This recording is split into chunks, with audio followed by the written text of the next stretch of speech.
Hi, this is Pete from See Your Toes again, and this is podcast number 33. Today I have with me a guest who has had a hell of a life. It's all about mental illness. She was at one stage diagnosed with schizophrenia. The medications that she was on to try to control her mental illness had her put on a huge amount of weight. So at the worst scenario, she was 273 pounds, which works out at about 124 kilograms or 18 stone. She was a big lady. And it wasn't just the weight. The fact was the antidepressants hadn't helped. She was still in a bad place. Her knees had got so worn out from her weight that she couldn't walk on them, and she ended up needing them to be both operated on. And so her life was at a pretty torrid point when she decided to make a change. And a change she did. So she has managed to pull her life around. This is her story. Her name is Harmony. So part 1 is on podcast 33 and part 2 is on podcast 34. The total amount of time, I think, is about an hour and a half, so I've broken it up into 2 podcasts just to make it easier for everybody. So sit back and enjoy. Thank you. Hello, Harmony. Thank you for joining my podcast. Thank you very much. Thanks, Pete, for having me. Hopefully sharing my experience and my story helps someone. Yeah. Now, I met you on X, Twitter, kind of by accident, I think. You and I were chatting to commenting on a post that somebody else put on. And you mentioned that you had a fairly unique mental illness as far as, so can you explain that, please? I was diagnosed with schizophrenia in 2008. Prior to that, though, I would say I displayed early symptoms of my illness as far back as junior high and high school with the cognitive processing difficulties and stuff like that. Didn't know what it was at the time. In my 20s, I experienced more paranoid thoughts, just with just people and stuff, just paranoid, and just overreacting and paranoia and stuff like that. And then fast forward to my 2006, and I just started having increased symptoms. And then within 2 years' time, I had my first psychotic episode where I was operating on no sleep, and my body was just dysfunctioning, and it just I had extreme paranoia, delusions, and just my cognitive processing was poor. It was very poor. Like if I read a paragraph, I'd have to reread that paragraph a million times to comprehend what it was trying to tell me when I was trying to read books to learn about like my thyroid disorder, which I was diagnosed in 2006. I don't think it's a coincidence that my thyroid was trying to regulate itself by putting up extreme numbers, and like my TSH was really low, and I was diagnosed with Graves' disease. I think the thyroid, in my opinion, is a warning sign that something's terribly wrong in your body, and it's trying to kind of compensate for whatever's wrong. So did you have an overexcitable thyroid? Mm-hmm. I had so it was hyperthyroidism. Yeah, I had Graves' disease, which is an autoimmune you mentioned that. Yeah. Thyroid condition. And I actually had my thyroid removed in 2006. And then 2 years later, I was diagnosed with schizophrenia. I think my thyroid was trying to right what was going wrong in my body. And so I was diagnosed with schizophrenia in 2008, medicated, put on Invega to start with, and that really zonked me out. I couldn't keep my eyes open on that. It was obviously too powerful for me. Then I switched to Geodone and had been on that pretty much the whole duration of my illness, pretty much 16 years, because like I was only on Invega a short term upon initial diagnosis. And the Geodone worked really, really well in the beginning. It took away my psychotic episodes, but long-term usage of that really damaged me in the regards where like it created a lot of side effects that were intolerable to live with. Like when you can't honestly chew your food without choking, and coughing because you're having drug-induced Parkinson's. And when your smile disappears and you're trying to take a selfie for 6 months because you want to be like everyone else. You want to take the selfie. You want to, you want to have pictures of you smiling, and you realize that's virtually impossible. It was eye-opening to accidentally stumble upon metabolic therapies through diet and exercise and see the improvement. I can smile, and I've seen great improvements on the side effects of my medicine, but I've also noticed improvements of my schizophrenia, like my memory problems that I approached my psychiatrist with. And I said, my memory is really, really bad. What can I do? What I have to write down everything. I forget everything. I can't recall anything. At that point, I couldn't even recall my age if you were to ask me, because I would have to think, well, what year was I born, and tabulate and calculate. And the processing wasn't there. And so but she said, that's just the course of the disease. That's just what you have to live with. That's just what you have to live with. But luckily, by stumbling on metabolic therapies, I can recall my age. I'm 47. Okay. I was about to say, how old are you? So that's good. It's one of those tricky questions when you ask a lady how old they are.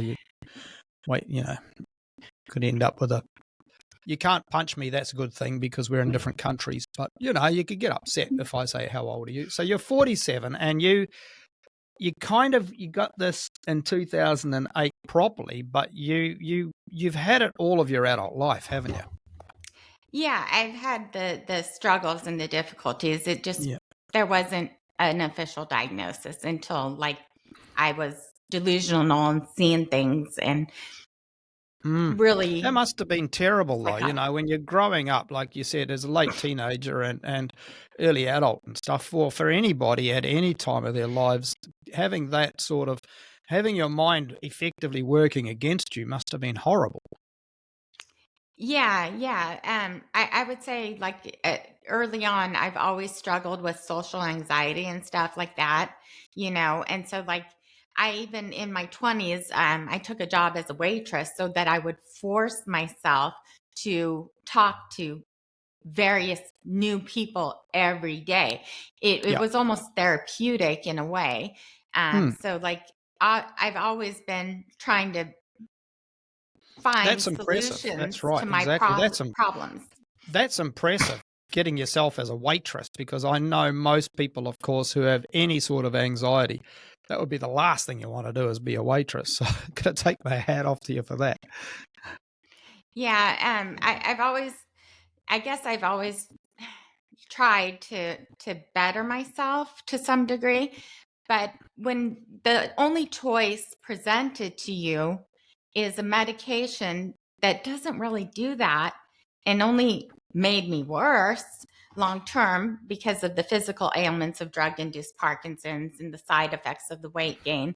And it never really made me clear the way the ketogenic diet has made me clear. And it just didn't improve me to the degree that I was hoping it would work, because when that's the only avenue that your doctors your treatment providers present to you, you lose hope. You lose Yeah, hope. understandably. That's right. You mentioned drug-induced Parkinson's. Is that literally, because I don't know a lot about this, I don't know about the drugs for the likes of schizophrenia and so on. And is schizophrenia the right phrase? Because I've heard it being called schizophrenic, and I can't remember the other part of it. Like there's various diagnoses of schizophrenia. Like you can have schizoaffective disorder That's and the and one, and stuff schizoaffective like that. disorder.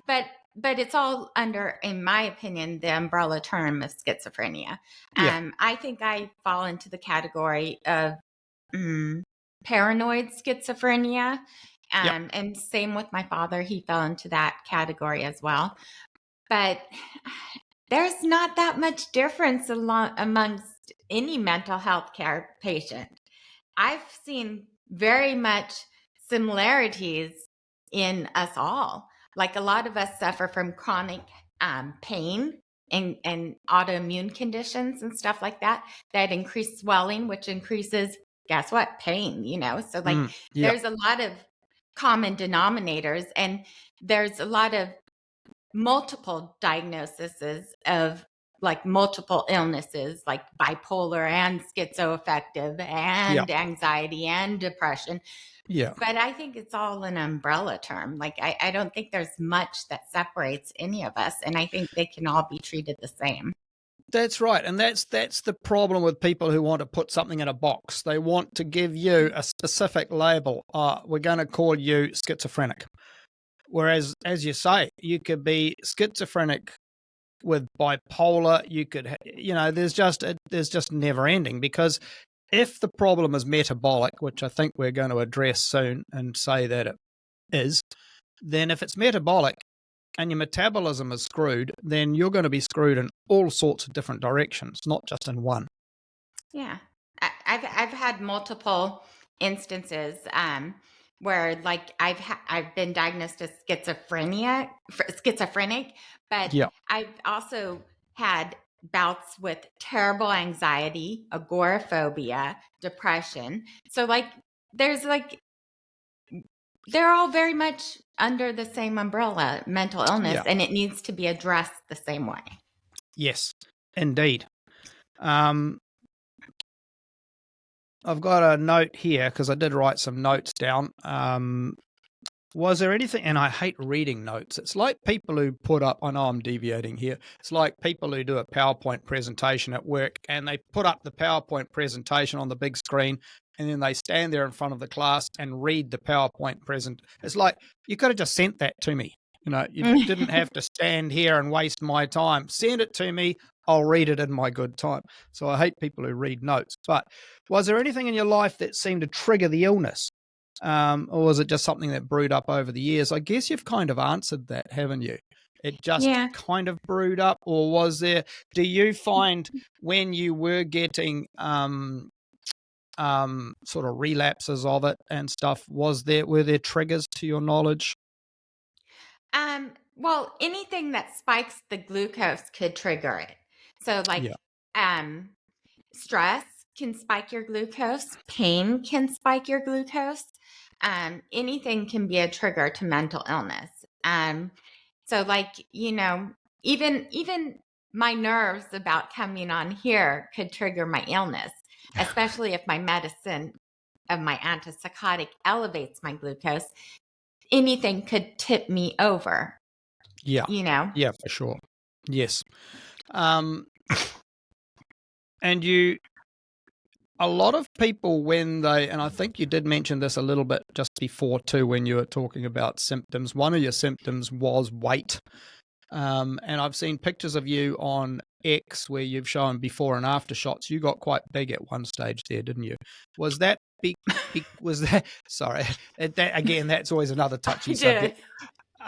Was that because of the mental illness or because of the medication, or a bit of both? Um, I think it's medication, honestly. Like because like I still have schizophrenia, But I'm utilizing metabolic therapies that actually work.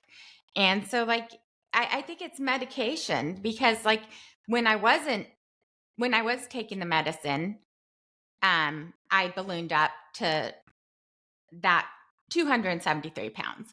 And so that's a massive weight gain. And when I wasn't doing diet or exercise, I was just trusting the doctors that this is how it's treated. And it was ineffective. And the metabolic therapies allowed the side effects of the medicine to reduce because they counteracted those massive weight gain symptoms. Yeah. I can kind of understand why your body would put on weight too. If you're eating the same and these medications are designed to slow you down, make you tired, make your brain slow down, then they're going to make your metabolism slow down and you're going to put weight on, aren't you? Yeah, and the medicine, the antipsychotics, those over time, they raise your glucose. And so what happens when your glucose raises and you're on them for long term, like I was for 16 years, is you develop a condition called metabolic syndrome. That metabolic syndrome will increase your weight by raising your glucose, and it'll increase the girth around your waist. Your waistband will increase. Your overall health will, quality of life, well, your overall health will lower because like you'll put on massive visceral fat, and that visceral fat is linked to a lot of diseases and stuff like that. Like I had fatty liver. Well, probably because I was getting metabolic syndrome. I also had burning feet, which was burning nerve pain because it was inducing a high state of glucose, which was creating metabolic syndrome and a diabetic-like condition where I was you about have to say that. that's a diabetic condition, and as Yeah. is, of course, metabolic syndrome and fatty liver. They're all diabetic symptoms, and that's all because of insulin resistance. And your poor old insulin's trying madly to reduce your blood sugar and losing because your body has said, "I'm not interested in you anymore, insulin." So yeah, that's all diabetic, isn't it? It's Yeah, diabetes. and so like to answer your question, the weight gain was a result of the medicine because I had all those other symptoms that were going wrong metabolically because of the medicine. So that's terrible because you start off with a mental health issue that's, really bad and is controlling your life. And then you have, and I'm not trying to put people off meds here. It's just a fact of it is that it's one of those things where you go onto your meds to control your schizophrenic symptoms, but in the process, it's literally screwing your physical body up, terribly in the process. Yeah, no, I'm an I'm a believer in meds. They work. They Yeah. work, especially in first episode psychosis. They really work. They're life-saving. They can get you to a place where then you can maybe implement diet and lifestyle as a more long-term treatment. Yeah. There is Okay. a time and place for those meds, and they are important, and they will always be important. But there needs to be better answers for long-term outcomes like mine.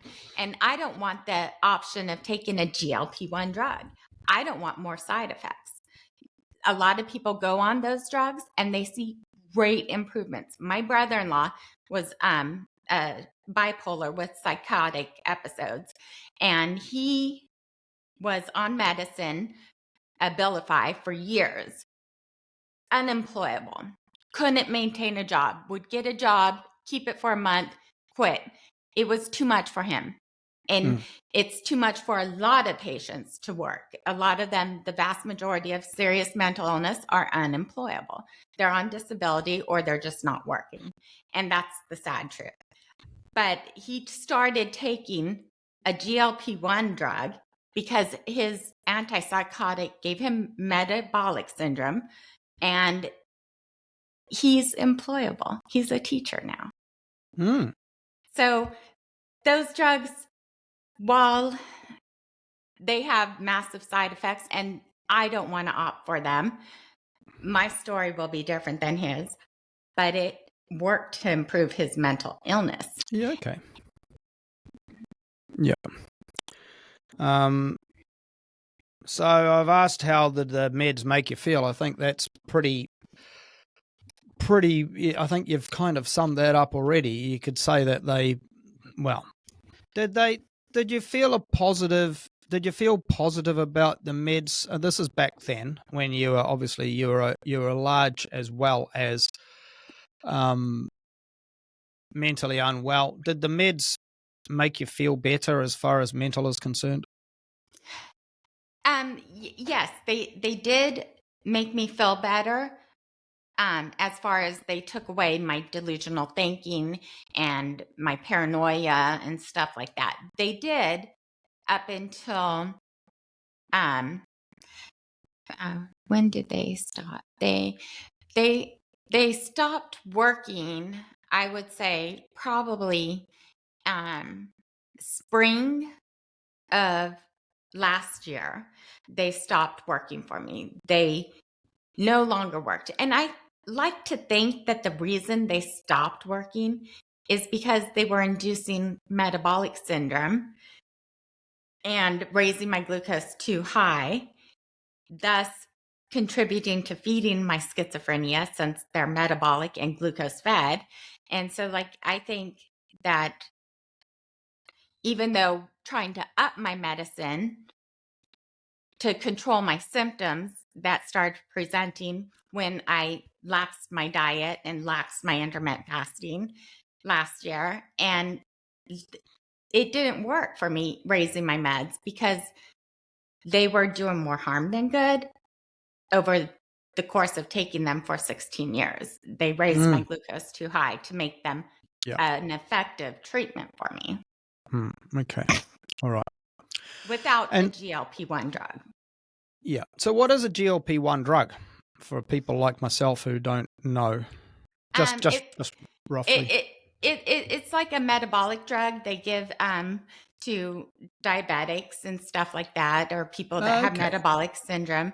And a lot of times it's touted as being a weight loss drug or anti-aging drug, because if you think about it, glucose, anytime you elevate your glucose, you're feeding a multitude of illnesses in your body.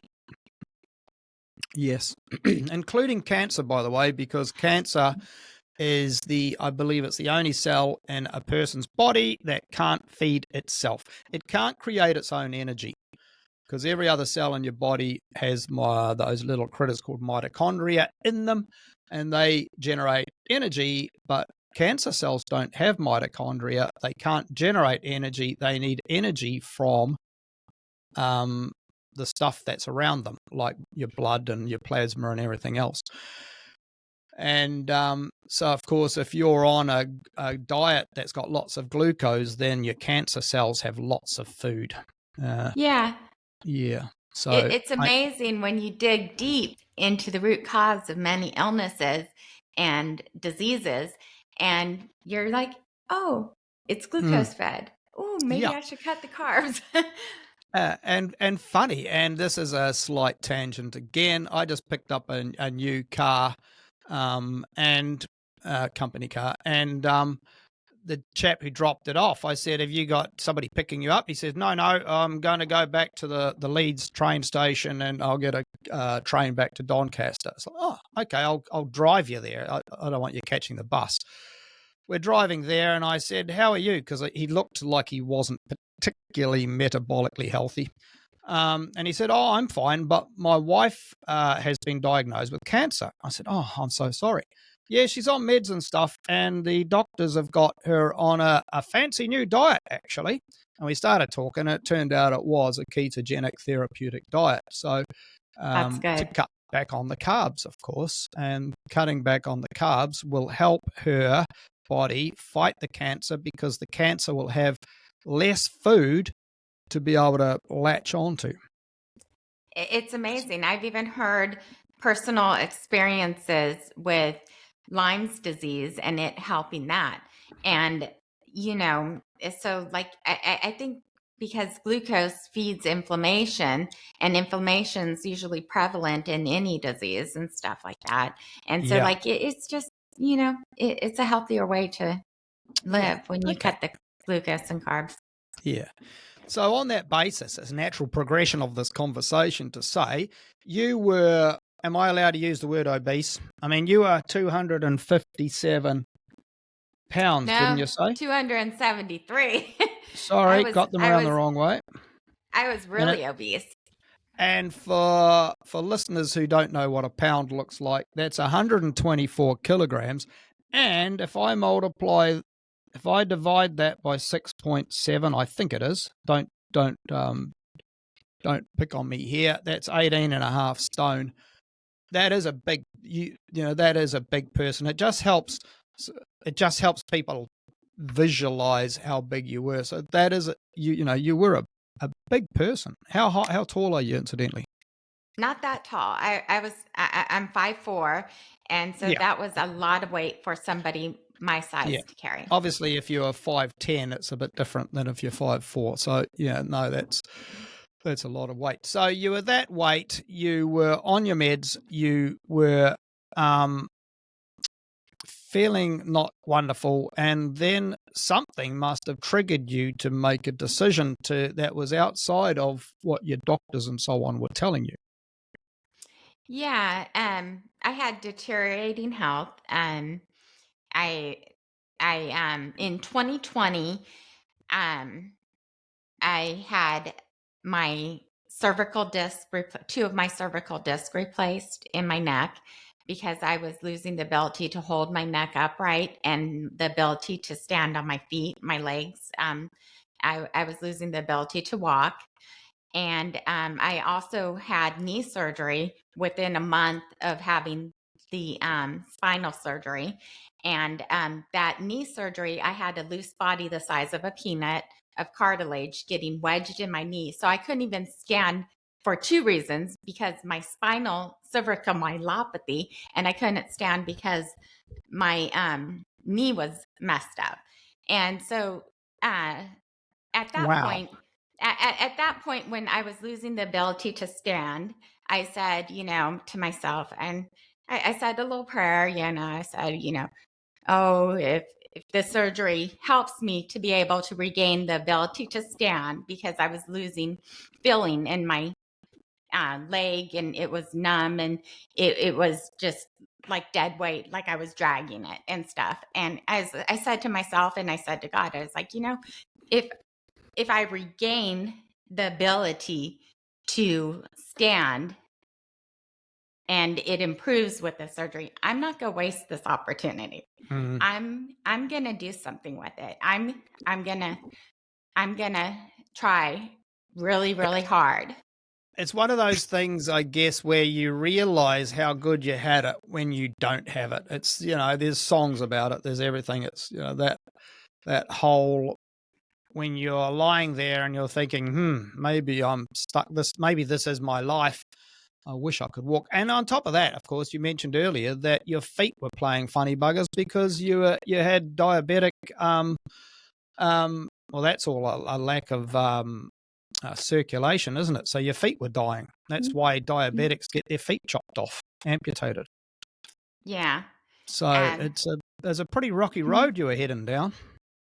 Yeah, and I think the turning point in all of that was having the abilities like to stand and to walk being taken away from you.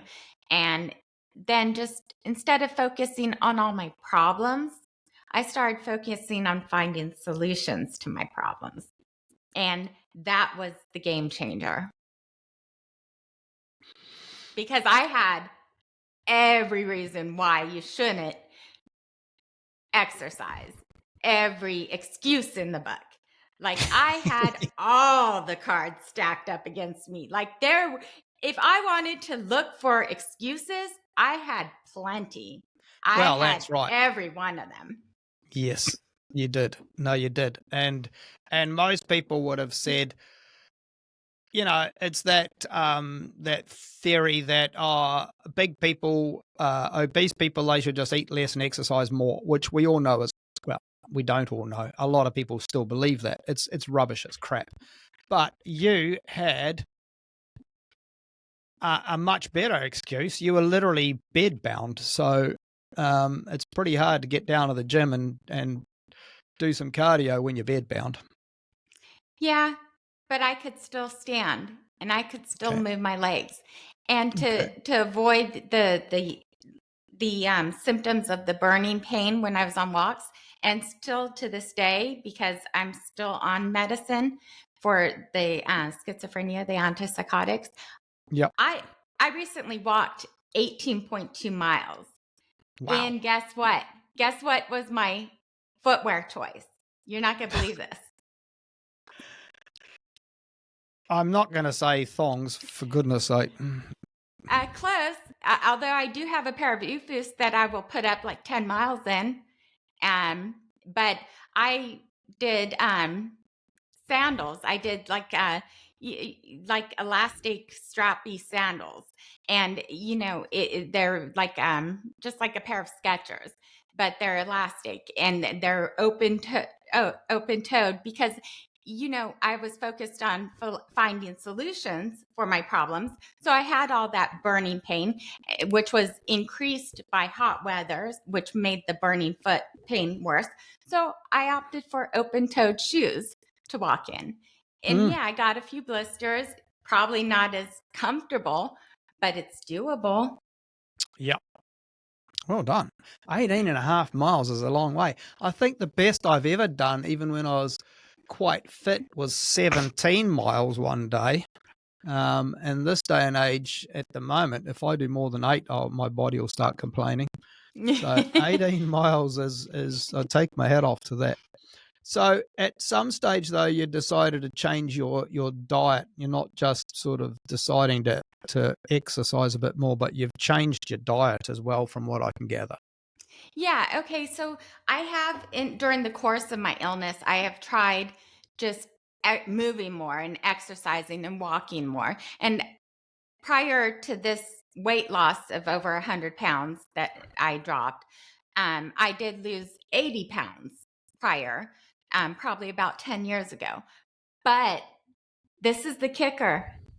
I never saw mental health improvement when I did that 80-pound weight loss, like I did when in 2020 I introduced exercise and walking along with low carb, low sugar. And then in 2021, I introduced intermittent fasting. I Okay. saw an improvement in my schizophrenia for the first time ever. My psychiatrist in 2022, I met with her in person after just seeing her virtually on phone calls without video. And I met with her in person because I wanted her to see the changes that that were taking place in me. And she that's when she said, wow, what are you doing? Because like I've never seen this improvement of you. And it was prior to that I had lowered my medicine. And so she's amazed because like we've never been able to lower my medicine up into 21, we safely without inducing symptoms. So she was perplexed. She was confused but curious. She was very curious. And psychiatrists want to see their patients improve, but unfortunately, they're not given the proper tools to see this improvement in their patients. And that's where metabolic therapies, ketogenic diet, exercise, and intermittent fasting come into play. Yeah.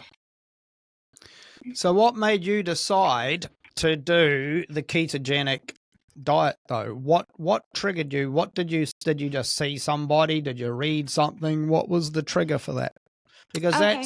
that's a lot. That's left field, compared with, as you and I both know, compared with mainstream, that is way out there. Yeah. So like I saw an improvement in 21 and was able to lower my meds of my geodone to like 20 milligrams. And even then it was not because I needed it. I was completely doing better. I'd put my disease into remission. And it was more of a maintenance dose because my psychiatrist was scared to completely take me off of the meds. Yeah. And so I did that, but then I found that when I relaxed my diet and ate more carbs, and because you got to think at this point, I did not know what was triggering this improvement in my schizophrenia. So, like, I relaxed my diet and ate more carbs, um, and stuff like that. And then I laxed on the intermittent fasting because at this point I weighed 137 pounds and I was very fit and very muscular. So I didn't have a lot of body fat. My my body fat that was supplying the ketones for my mental health improvements during the course of those several years, that source of fat was gone. So like when I stopped the intermittent fasting and introduced more carbs, I saw a relapse in my diet, in my schizophrenia. I Okay. saw a relapse. And so that triggered a hospitalization with more meds, more ineffective treatments that weren't going to help me. Yeah. And so then I searched for answers. And when I was in an outpatient setting, I'd even asked my psychiatrist, I was like, I relaxed on this, on my diet, and I was doing this, I was doing so well. And I never seen improvements in my mental health before. And this is what changed. I was like, do you think intermittent fasting played a part in my mental health improvements? And he's like, I've never heard of that. And so then I did some digging and I found the Metabolic Mind channel on YouTube. And then I found a video with Dr. Palmer, and Yep.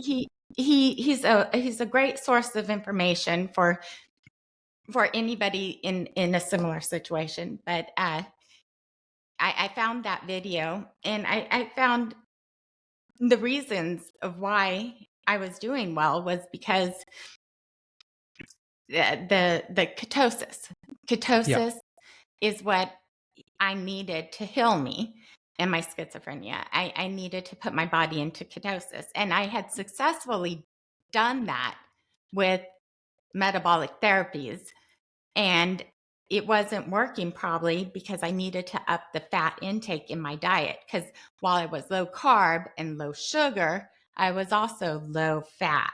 And Yeah. that was my mistake. And I realized that I needed to implement a ketogenic diet. So I sought the help of a dietitian to help me implement that, which is a new field, metabolic psychiatry. And it's what's helping me. It's what was missing Yeah. Okay. from my story. Yeah. So finding a dietitian that can help you in a ketogenic diet they're pretty rare as well. I only know one, who is my mate Mike. I interviewed him on podcast number 13, actually. But there are very few dietitians out there, of course, who will have anything to do with anything that resembles low carb, high fat. So you probably did well to find one. I did. I found Denise Potter's team, and she's one of the best. Okay. Thanks, Harmony. That was the end of podcast number 33. The rest of her story is on podcast number 34. So I hope you can join us If you want to know more about the ketogenic diet and how it can help you, how to do it, then I have written a book about that. It's about 200 pages long, and it's available on Amazon, and its name is the same as this podcast. Its name is See Your Toes Again. I hope you could buy that and have a read. I think you'll like it. A lot of people have read it and said that they really like it, which is great positive feedback. So thank you, and I hope you can join us in podcast 34.